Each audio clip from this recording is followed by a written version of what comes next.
자, 먼저 앞서 인왕산 산불 소식 전해드렸는데 현재 산불 진화 상황 점검하고요.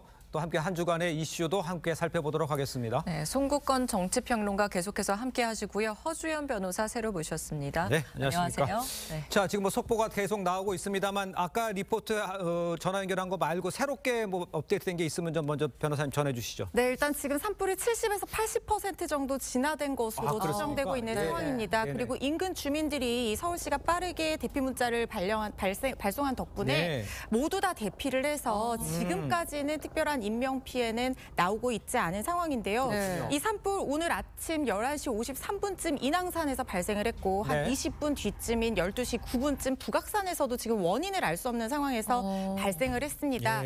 말씀드린 것처럼 긴급 재난 문자로 신속하게 대피하라는 공지가 나갔고요. 헬기와 진화 장비 또 대원 120명 넘게 투입이 돼서 지금 진화를 시도하고 있는 상황인데 나중에 이제 뒷불 같은 것들이 또 추가로 발생할 여지가 아직 남아 있거든요. 그래서 이 부분 때문에 지금 당국에서 완전한 진화를 위해서 지금 노력하고 있는 상황입니다. 알겠습니다. 서울뿐 아니라 대전과 또 충청권 지역에서도 산불이 계속 나고 있는 것 같거든요. 특히 충남 홍성에선 강풍으로 인해서 지금 산불 진화에 계속 또 어려움을 겪기도 했는데 거기 상황은 지금 어떻습니까? 네, 지금 전국적으로 산불이 굉장히 많이 여기저기서 발생하고 있는 상황인데 오늘 오전 11시쯤에 충남 홍성군 서부면 일대에서도 이 산불이 발생을 했습니다. 지금 대응 3단계가 발령된 상황이에요. 그러니까 100헥타르 이상 피해가 예상되거나 진화에 24시간 이상 걸릴 거라고 예상을 하고 있다는 건데요. 지금 문제는 이 해당 지역의 순간 최대 초속이 10m 이상 강풍이 불고 있는 상황이어서 계속해서 불이 확산을 하고 있다고 합니다. 헬기 10대와 이 대원 190명이 투입이 돼서 지금 진화에 총력을 다하고 있는 상황입니다. 자, 2차 산불 관련해서 2차 브리핑된 소식, 소방당국이 발표한 것만 짧게 먼저 전해드릴게요. 축구장 30개 면적이 소실이 됐고요. 서대문구 개미마을 이 주민 전원은 지금 대피한 상태입니다. 대원 580명, 헬기 9대가 지금 진압 작전 중인데 아까 하 변호사님께서 얘기한 대로 한 70, 80%는 좀 진화가 된 상황인데 완전 진화된 상태가 아니라는 거 시청자 여러분 다시 한번 말씀을 드리도록 하겠습니다. 네, 이렇게 전국 대부분 지역에서 건조경보, 건조주의보가 발효되면서 산불 위험 지수 굉장히 좀 높아지고 있는데요. 맞습니다. 예방을 위해서 주의해야 할 점도 알아야 될 것 같아요. 이런 산불은요, 정말 사소한 부주의에 의해서 시작되는 경우가 굉장히 많습니다. 그래서 산림 주변에서는 아예 화기 소지나 이 불을 이렇게 켜는 행위 자체를 안 하시는 게 제일 중요합니다. 100m 이상의 이내에서 불 피우기만 해도 100만 원 이하 과태료 부과가 되거든요. 특히 지금 농번기를 대비해서 쓰레기라든가 뭐 지푸라기라든가 같은 거 소각하다가 실화로 불이 발생하거나 흡연하다가 이 담배꽁초에서 미처 꺼지지 못한 불로 불이 발생하는 경우가 많은데요. 국립공원 내에서는 흡연만 한다고 하더라도 200만 원 이하 과태료 부과가 될 수 있거든요. 그런데 이런 처벌이나 과태료가 문제가 아니라 지금 보신 것처럼 엄청난 피해로 확산이 되고 있잖아요. 그렇기 때문에 이 화기 자체를 지금 산불 예방 기간만이라도 좀 주의를 해주시기를 알겠습니다. 지금 전국에 이제 건조 경보, 건조 주의보가 지금 발효된 상태입니다. 각별히 산불 조심하셔야겠고요. 인왕산 산불, 아까 북악산 산불과 관련된 속보가 계속 나오면 계속 나온 대로 바로바로 전해드리도록 하겠습니다. 다음 이슈도 계속해서 짚어보도록 하겠습니다. 자, 서울 강남 한복판에서 여성을 강제로 납치 살해한 일당 3명에게 구속영장이 좀 신청이 돼 있습니다.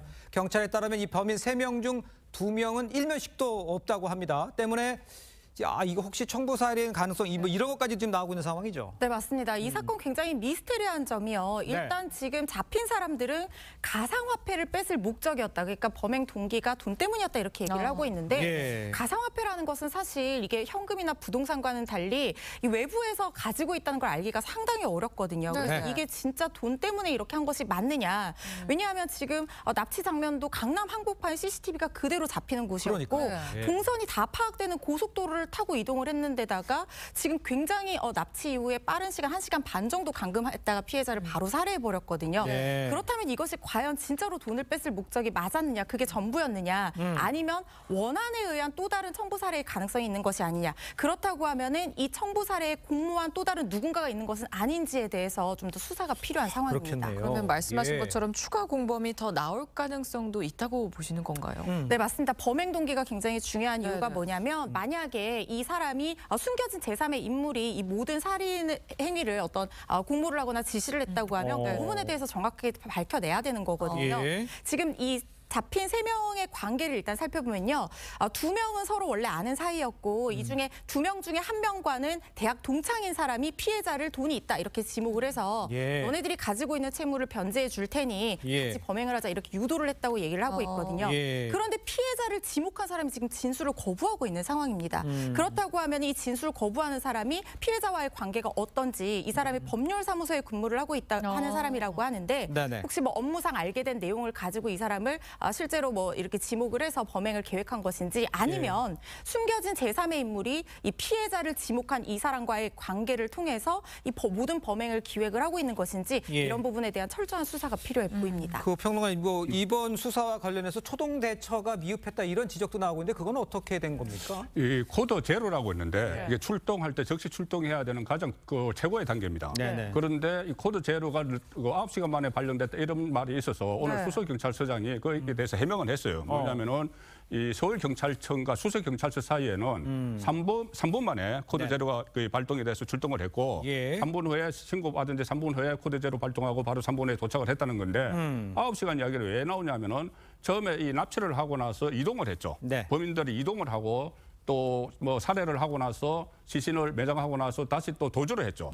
그 과정에서 여러 경찰서 관내를 지나갔는데 그러니까 가령 예를 들어서 뭐 경기 남부청이나 대전청, 충북청이 있었는데 이 여기와는 코드 제로가 서로 공유가 안 됐다는 겁니다. 그러니까 서울경찰청 안에 서울경찰청과 수서경찰서는 됐는데 그 외에 지방청과는 이것이 공조가 안 돼서 9시간 후에 이 코드 제로가 발동이 됐다고 하니까 이 부분도 뭐 다시 한번 점검을 해볼 필요가 있죠. 그래야겠네요. 그렇네요.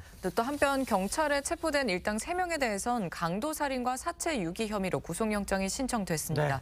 신상 공개 여부도 곧 결정이 될 것 같아요. 어떻게 될까요? 공개 가능성은 배제할 수 없다고 생각을 합니다. 일단 신상 공개에 대한 요건은 다 충족하고 있는 걸로 보입니다. 강남 한복판에서 이렇게 피해자를 상대로 납치를 해서 살인까지 한 상황이기 때문에 수단이 잔인하고 피해가 중대하다는 점은 일단은 인정되는 걸로 볼 수 있을 것 같고요. 또 CCTV 같은 것들로 이 피해자들이 범행을 범했다는 이 증거도 충분히 확보된 상황으로 보입니다. 국민의 알 권리나 재범 방지 같은 이 공공의 이익을 충족시킬 수 있다 이렇게 판단을 할 수 있을 걸로 보이는데 단 한 가지 공범의 존재 여부가 변수가 될 수 있습니다. 만약에 공범이 있는지 그렇다고 하면 이 신상 공개를 하는 것이 추가적인 수사나 공범을 검거하는데 어떤 영향을 미칠지에 따라서 신상 공개 여부가 달리 결정될 가능성은 남아 있습니다. 알겠습니다. 자, 다음 소식도 좀 살펴봐야 할 텐데요.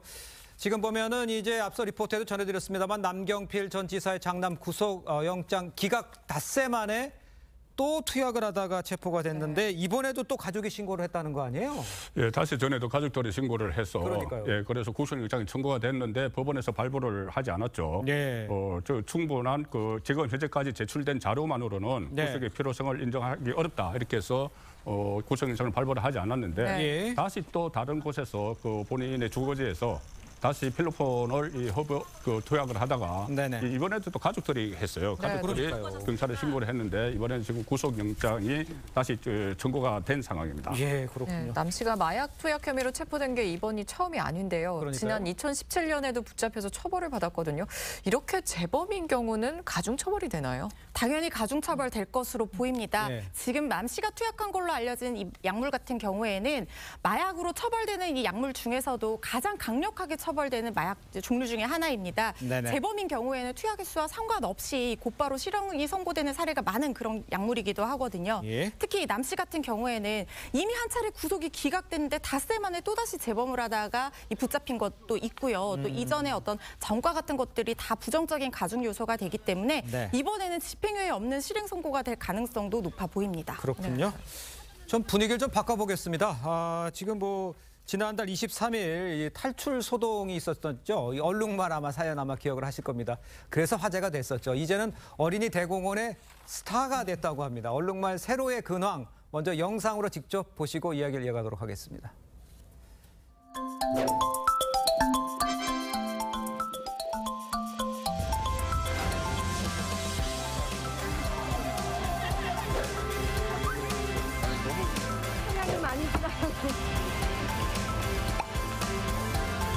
상당히 안정적이에요. 어제 처음 나왔거든요. 초록색 울타리를 임시로 한 번 더 이렇게 만들어줬단 말이에요. 그럼 적응 중이에요. 그래서 이 친구도 새 울타리에 일단 적응을 하고 안정을 하고 그래서 막 이 모래에 눕기도 하고 낮잠도 자고 지금 그러고 있습니다. 잘 먹고 잘 자고 잘 볼일도 보고 너무 잘 해주고 있어서 너무 고맙고 감사할 뿐이에요, 이 친구한테. 네, 탈출 당시와 좀 다르게 건강하고 또 안정되어 보이는데 이 어린이 대공원에는 얼룩말 보려고 정말 방문객들이 많았다고 해요. 네, 저도 SNS 보니까 친구들이 갔다가 세로 사진 같은 거 올리고 그런 거 많이 봤거든요. 네. 날씨가 좋다 보니까 또 세로가 전국구 스타가 되었다 보니까 또 시민들이 많이 가서 보고 있는 것 같은데 그나마 좀 안정된 모습을 보인다고 합니다. 귀와 꼬리를 팔락거리기도 하고 엉덩이를 처음에는 이렇게 보여주다가 간식을 받아먹고 나서는 캥거루한테도 한번 관심을 보였다가 이 사육장을 유유히 활보하는 바로 저런 모습 지금 보이고 관광객들이랑 관람객들이랑 이렇게 눈을 맞추는 그런 모습도 보였다고 하는데요. 그렇지만 세로가 좀 가슴 아픈 사연이 있다고 알려졌잖아요. 부모님을 연속해서 잃고 온순하다가 갑자기 난폭해졌다고 하는데 그래서 그런지 시민들은요. 뭔가 안쓰러워 보인다, 안 되어 보인다. 그래서 빨리 가족을 이루어줬으면 좋겠다. 이런 반응들이 많았습니다. 알겠습니다. 자, 그렇게 이제 생각할 수도 있겠지만 탈출 소동 이후에 야, 이거 관리를 어떻게 하는 거야? 시스템 제대로 해야 돼. 이런 이야기도 사실 나오고는 있잖아요. 그렇죠. 뭐 동심을 좀 깨는 이야기가 있을 수가 있는데 뭐 반항했다, 캥거루와 싸웠다, 뭐 삐졌다 이런 이야기가 나오는 것이 문제 해결에 별로 도움은 안 된다는 거죠. 뭐 동심은 그렇게 생각을 할 수가 있지만은 그런 것들은 다 이제 심리적으로 불안한 상태이고 어떻게 보면 지금 울타리를 제대로 계속 보강을 하지 않았기 때문에 일어난 일이고 특히 과거에 이 퓨마하고 코끼리가 한번 탈출한 적이 있었어요. 다행히 퓨마는 바로 뭐 사살이 됐고 큰 인명피해는 없었지만 이번에도 얼룩말이 아니고 만약 맹수였다면은 상당히 큰 일이 일어났겠죠. 그래서 이 지금 관리 시스템을 아예 이 어떤 무리를 지어 다니는 얼룩말처럼 얼룩말 이렇게 무리를 지어 다니는 동물들과 그렇지 않은 동물들 또 맹수 여기서는 따로 또 관리를 해야 된다는 거고 이참에 아예 동물원을 없애자 뭐 이런 논란까지 지금 벌어지고 있습니다. 그러니까 그런 말도 나오고 있는 것 같아요. 알겠습니다. 자, 두 분과는 여기서 인사 나누겠습니다. 고맙습니다. 감사합니다. 감사합니다. 감사합니다.